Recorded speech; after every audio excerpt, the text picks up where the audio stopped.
Suivez le 1945 avec l'hôtel Saphir et les tours jumelles de Brazzaville.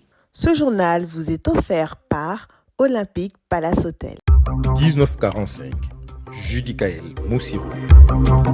La forestation et le reboisement, une réponse pertinente à l'accélération du changement climatique. Quand on sait que le monde actuel subit de plein fouet un dérèglement climatique, il est donc nécessaire de mettre en place des projets innovants pour lutter contre le changement climatique. Bienvenue à toutes et à tous, vous avez fait le bon choix de rester fidèles au 1945. Judicaël Moussirou.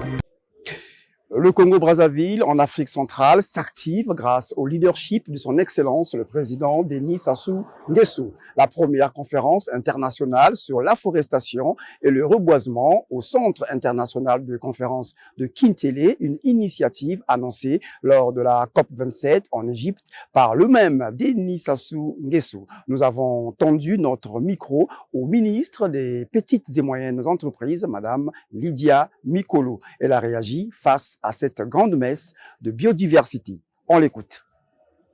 On ne peut que se réjouir de la tenue à Brazzaville de cette première conférence internationale sur l'afforestation et le reboisement. C'était attendu et c'est une volonté du chef de l'État qui se matérialise aujourd'hui. Mais la présence des artisans, elle se justifie, elle n'est que normale. Je dirais même qu'elle est incontournable. Vous savez, les artisans sont les premiers à avoir transformé la nature autour de nous. Tout ce que nous sommes, tout ce que nous avons, c'est eux qui nous, je dis toujours, c'est eux qui nous font manger, c'est eux qui nous habillent, c'est eux qui nous hébergent, c'est eux qui font des meubles pour nous.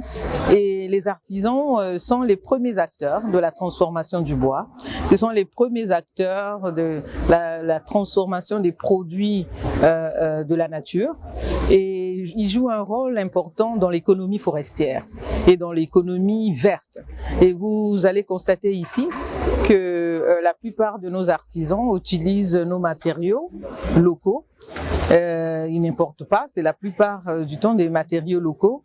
Et donc, oui, la présence des artisans ici, c'est pour montrer comment le Congo a pu concilier la conservation de la nature et le développement de l'artisanat. Nous sommes des artisans depuis toujours, mais cela ne nous a pas empêchés de conserver la nature. Donc, le développement est possible tout en transformant la nature. C'est extrêmement riche. J'encourage les gens à venir. Vous savez, moi, je fais tout le temps des marchés artisanaux, mais à chaque fois, je suis émerveillée, je suis éblouie par la créativité, par l'innovation. Chaque fois, c'est différent, chaque fois, c'est mieux.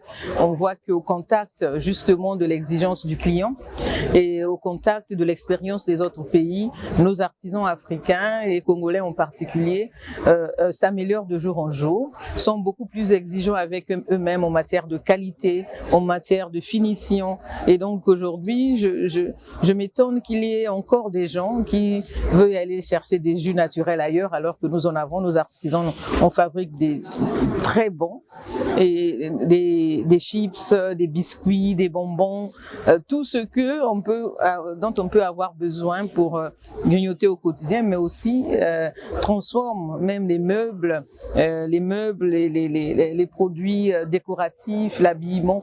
On trouve de tout à des très bons prix. J'espère vraiment que le Congolais va se départir de ce complexe qui est celui de toujours vouloir acheter ce qui vient de loin. Et alors que les Congolais sont parfois mieux. Et ce sont les étrangers qui achètent plus que les Congolais eux-mêmes. Il y a des très beaux sacs, j'ai voulu prendre des sacs. Il y a des produits de décoration, il y a des livres, il y a tout. Il y a des habits, il y a des très belles sculptures. Vous savez, on a un bois ici qu'on connaît très peu, le bois gris ailleurs. C'est un bois qu'on trouve, les experts sont là, au Congo ou peut-être dans un ou deux autres pays d'Afrique centrale. Les Congolais aujourd'hui sont les meilleurs à travailler ce bois. Personne ne sait travailler ce bois comme les Congolais. Et donc, quand vous trouvez des sculptures, elles sont merveilleuses en bois. Ici, gris, il y a toutes sortes de choses. Il y a des sacs, il y a des porte-documents, il y a tout. Il y a tout pour satisfaire même le Congolais le plus exigeant, même le meilleur sapeur de la ville peut trouver son bonheur ici. Une banque verte, la Banque postale du Congo, dirigée par Calixte Tabangoli, participe à la marche vers la lutte contre le changement climatique. À la première conférence internationale d'afforestation et de reboisement, il s'est exprimé sur la démarche responsable de la Banque postale sur les questions liées à l'environnement. On l'écoute. La Banque postale du Congo est une banque publique, la seule que nous avons dans le pays. Et elle est aujourd'hui la présence bancaire la plus importante, avec 34 agences. Et peut-être dans un mois ou deux, nous passerons à 37 agences. Nous sommes pratiquement dans toute l'étendue du territoire congolais, au nord, au sud, à l'est, à l'ouest. Et nous avons, c'est vrai, il faut le dire, peut-être aussi certaines vocation de service public.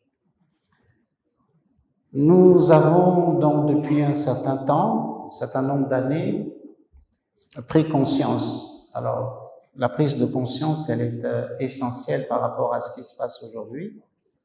Et toutes les actions que nous menons, en réalité, pour la préservation de la biodiversité, la lutte contre les changements climatiques, partent de cette fameuse prise de conscience. J'ai lu quelque part que la lutte contre les changements climatiques est l'affaire de tous. Lorsque l'on lit cela, on comprend que quand on parle de tous, on parle de personnes physiques, mais on parle aussi de personnes morales. Et la Banque postale a donc pris conscience de cela, est engagée dans un processus qu'on appelle un processus ESG, environnementale, sociétale et puis également de gouvernance, qui fait que les plus hautes autorités de la banque sont totalement impliquées dans ce que nous faisons et qu'ils comprennent qu'au-delà de la recherche de la rentabilité, il y a à prendre conscience de ce que le risque climatique peut effectivement perturber la recherche de cette rentabilité. Lorsque vous octroyez un crédit à un agriculteur, qui s'attend, donc qui sème et qui attend un retour sur l'investissement et donc le fruit de ce qu'il a semé, et que dans l'intervalle vous avez une modification importante des climats, bien évidemment, il ne pourra pas vendre parce que le dérèglement climatique sera passé par là. Et donc, il y a un risque climatique très important dans le travail que nous faisons.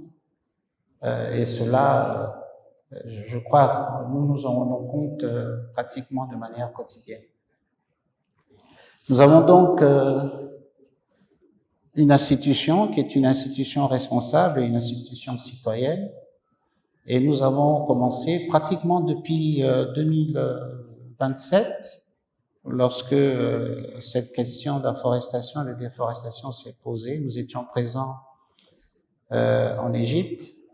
Nous avons été présents également à Dubaï pour suivre et être aux côtés notamment du ministère de l'Environnement avec qui nous travaillons pour participer à ce qui serait donc, qui s'appelle aujourd'hui les financements climatiques.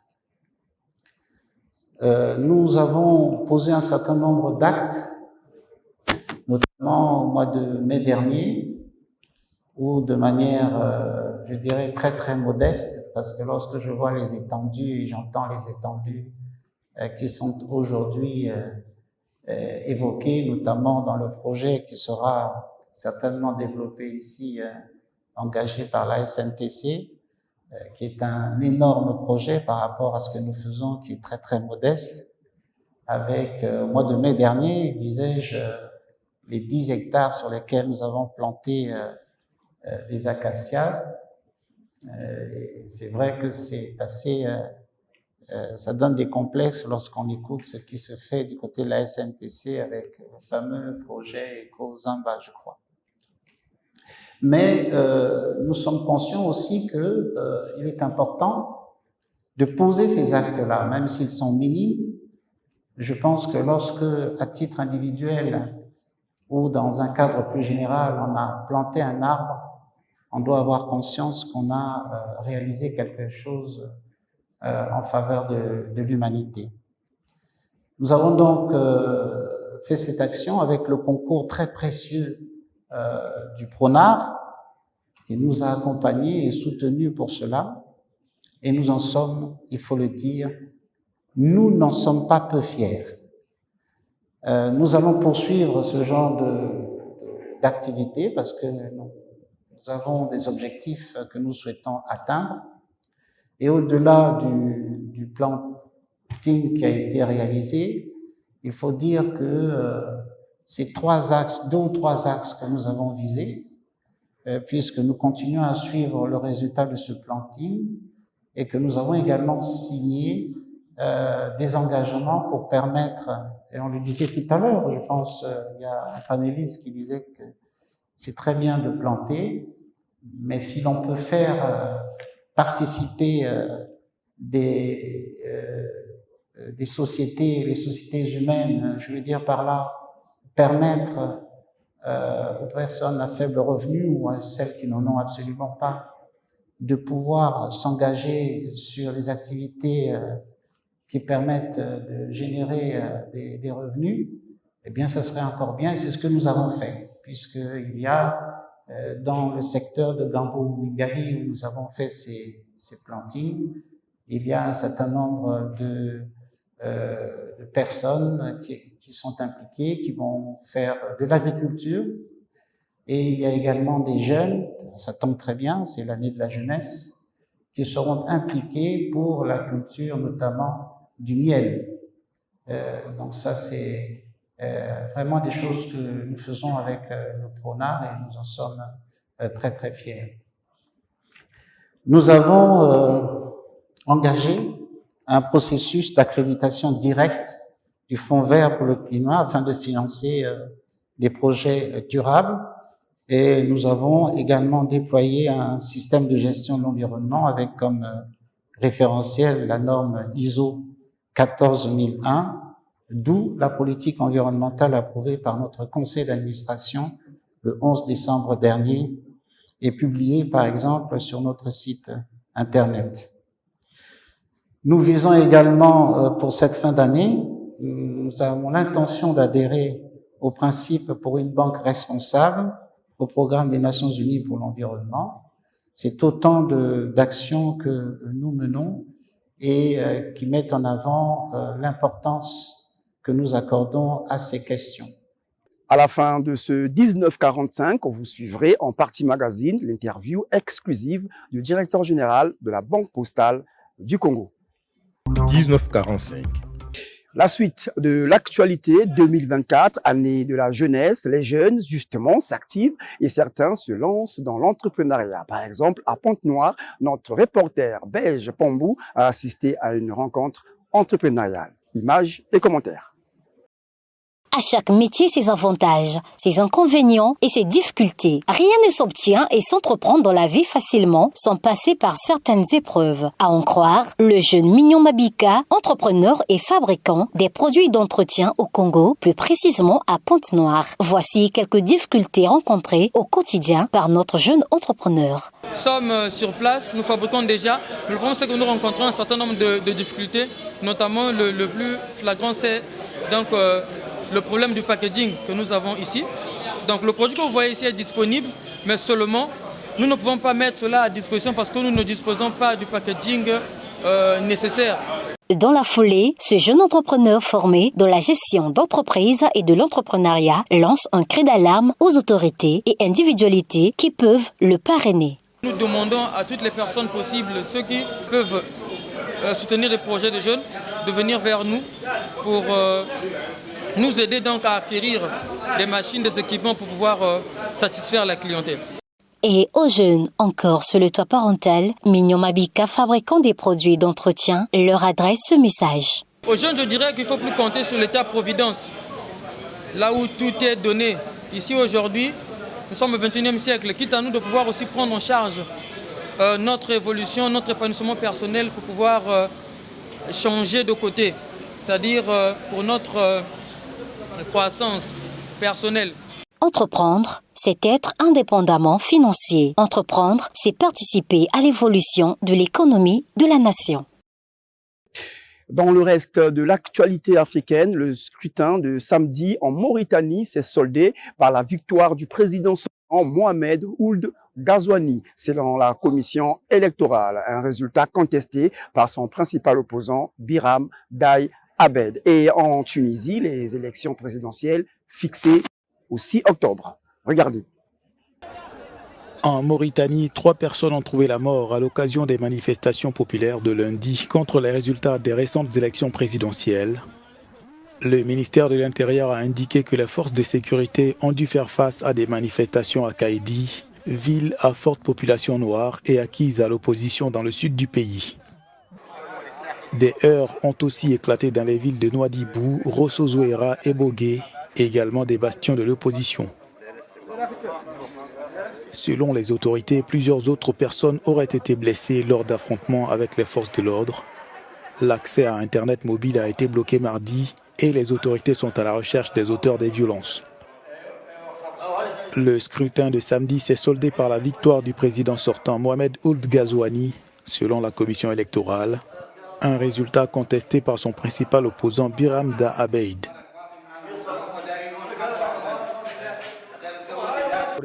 La Tunisie organisera des élections présidentielles le 6 octobre.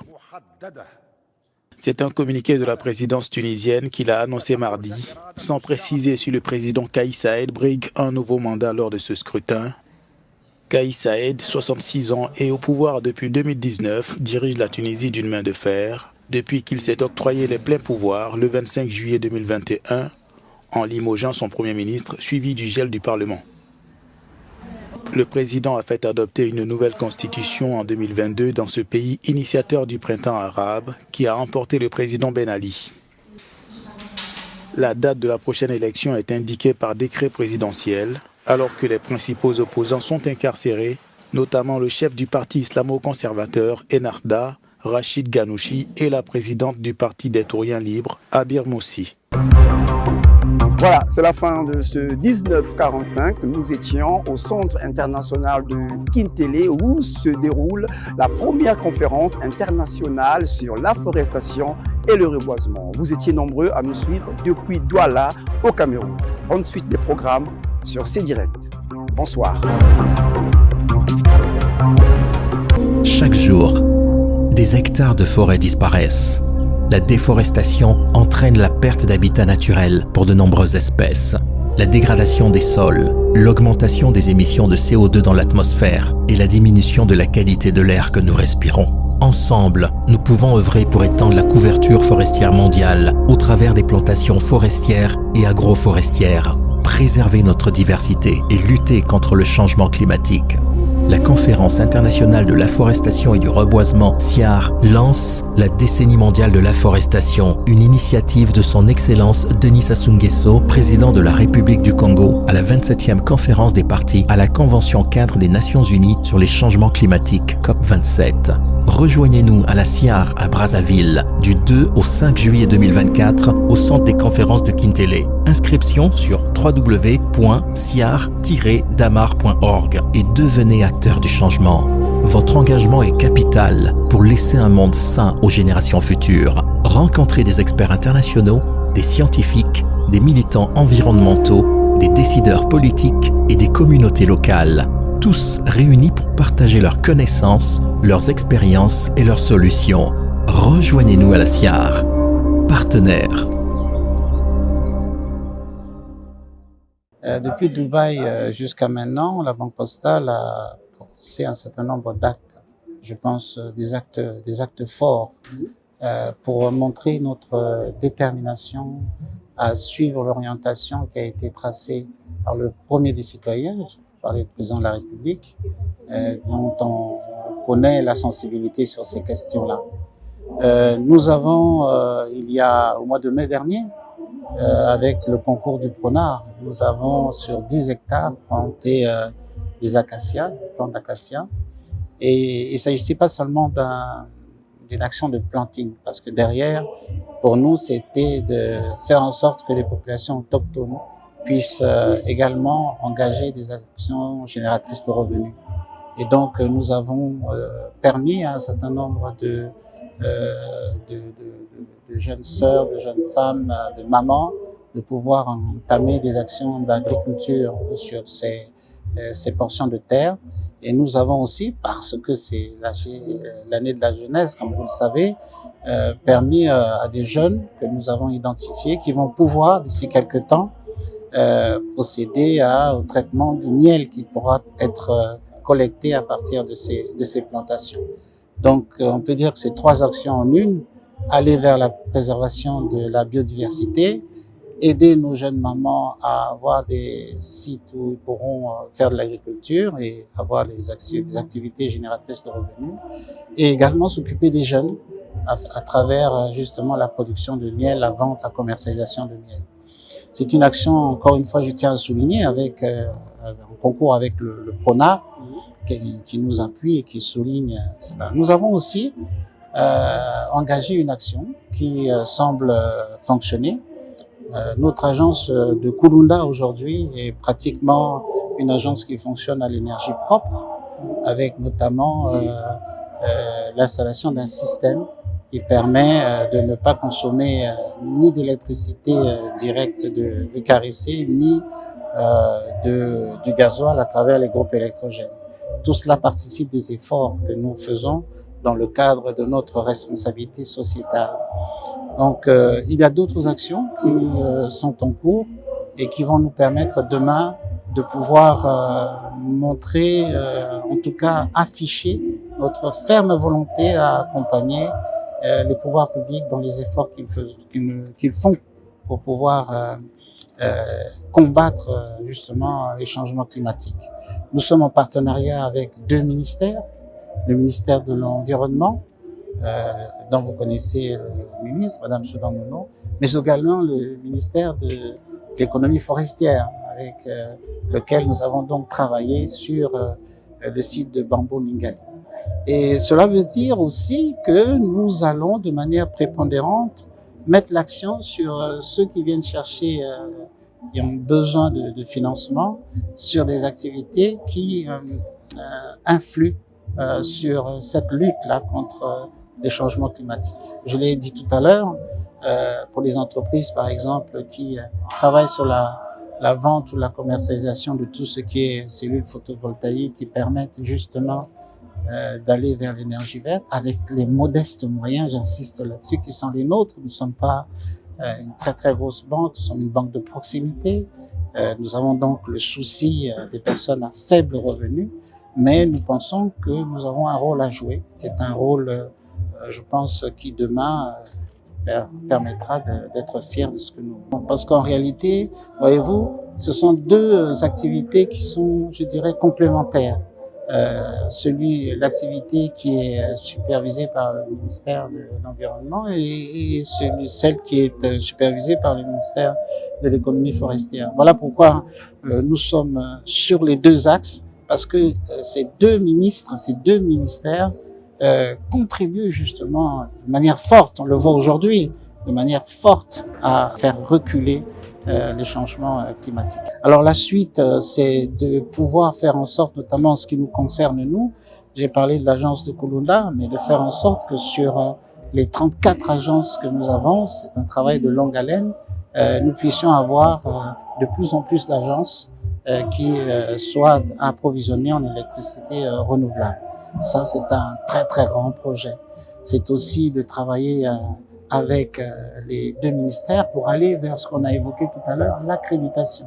Donc nous sommes déjà en partenariat avec le PNUD dans ce sens, et lorsque nous serons véritablement accrédités vert, nous pourrons bénéficier de financement parce que les bailleurs de fonds ont besoin de confiance et de savoir que nous travaillons avec une banque accréditée, et c'est ce que nous souhaitons pour la Banque Postale. Banque Postale, l'État de banque responsable. Responsable et citoyenne. Chaque jour, des hectares de forêt disparaissent. La déforestation entraîne la perte d'habitat naturel pour de nombreuses espèces, la dégradation des sols, l'augmentation des émissions de CO2 dans l'atmosphère et la diminution de la qualité de l'air que nous respirons. Ensemble, nous pouvons œuvrer pour étendre la couverture forestière mondiale au travers des plantations forestières et agroforestières, préserver notre diversité et lutter contre le changement climatique.